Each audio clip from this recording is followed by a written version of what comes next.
राज रावण की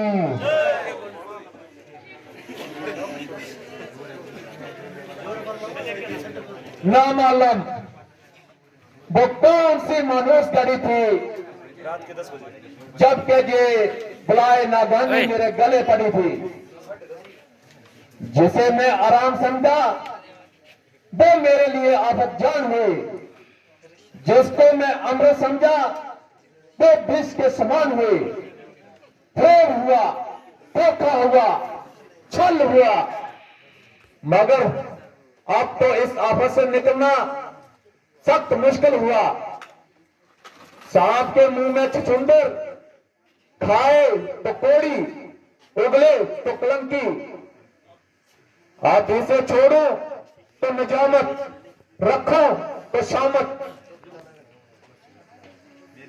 जब इस नजर से चुरा कर लाया हूं, न नींद भर के सोया, न पेट भर के खाया। जा तो इसके फराक में तड़पता रहा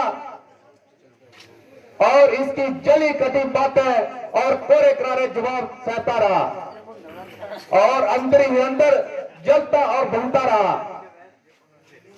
राय साये को हनुमान चला गया और मेरी इज्जत और हरमत को बिल्कुल खाक में मिला गया। जब उसके एक मामूली से कासिब की दलेरी का ये हाल है तो उसकी जाति ताकत का अंदाजा लगाना तो सख्त महाल है।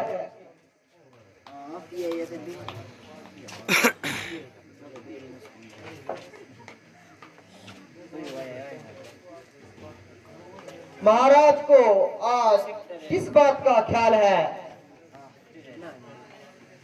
जो कि तबीयत पर इस कदर मलाल है।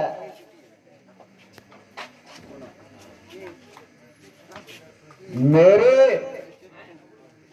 वजीर व तकदीर, मेरी तबीयत जिस वजह से ममून है वो आपको अच्छी तरह से मालूम है। जब से हनुमान सबकी आंखों में धूल झोंककर और कई बहादुरों को कत्ल कर कर अपने आप को साफ निकाल गया, उस वक्त से मेरी तबीयत को सख्त क्लेश हो रहा है। और इस वक्त भी यही सवाल दरपेश हो रहा है कि जिसके एक दूत की इस कदर दलेरी है तो उस किस्म की सेना तो उसके जहां और भी बतेरी है। अफसोस और शर्म का मकाम है कि इस कदर मसला आदमी से एक मामूली शख्स इस तरह निकल जाए और कोई जुबान तक न हिला पाए।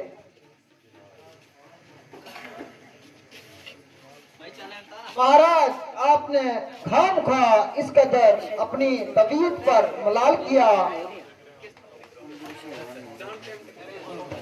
और कैसा वजनदा सवाल किया।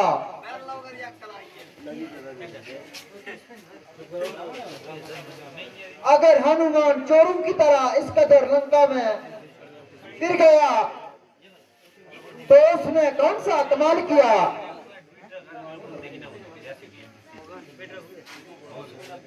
उसकी दिलेरी तो उसी वक्त ही सामने होके मुकाबला करता और बाजुओं की तरह लड़ता, खुद मरता या आप मारता, मगर सच है कि उसने कौन सी दिलेरी दिखलाई, आखिर भाग कर ही जान बचाई। आप उसको दिलेरी समझते हैं और मेरे नजदीक तो उसका ये बुजदिलाना खेल है। जी महाराज, लंका के बहादुरों से इस कदर मुकाबला करना क्या कोई बच्चों का खेल है।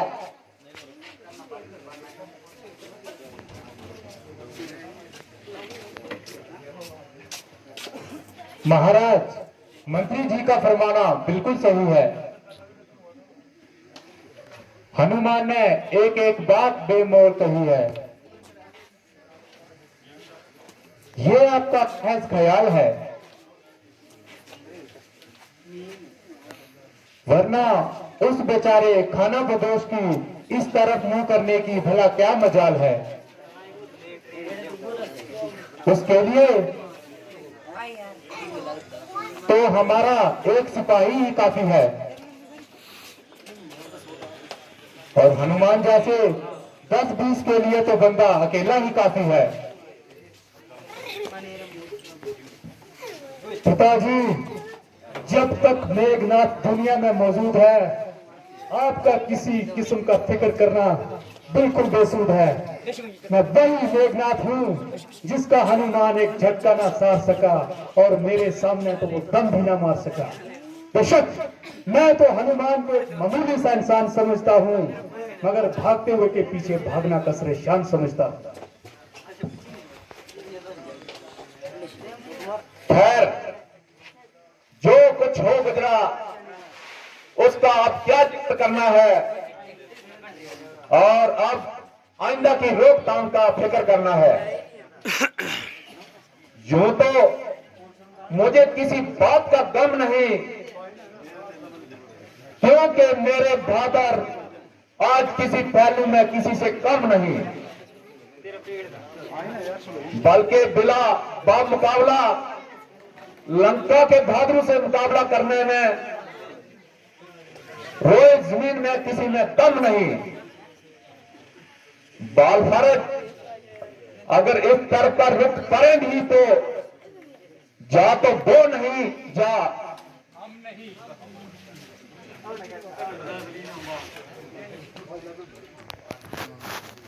भाई साहब, आपके तमाम अशीर आपसे डरते हैं और इसलिए खुशामदाना बातें करते हैं। आपको और दुश्मन को हकीर समझना अक्लमंदी के वहद है। इसलिए मेरी आपसे बार बार यही ताकीद है, जिस तरह हो सके इस बला को अपने सिर से टालें और तमाम खानदान को इस आने वाली मुसीबत से बचा लें। इसका सबसे आसान तरीका यही है, सीता जी को रामचंद्र जी के पास ले जाइए और उनसे दोस्ती के हाथ बनाइए और उनको बजाय दुश्मनी के अपना दोस्त बनाइए। हनुमान को ना सिर्फ अपनी आंखों से ही मुलक्कत फरमा चुके हैं, बल्कि उसकी ताकत को भी आजमा चुके हैं। जिसके एक दूत की ये हालत है तो उससे मुकाबला करना सरासर खजालत है।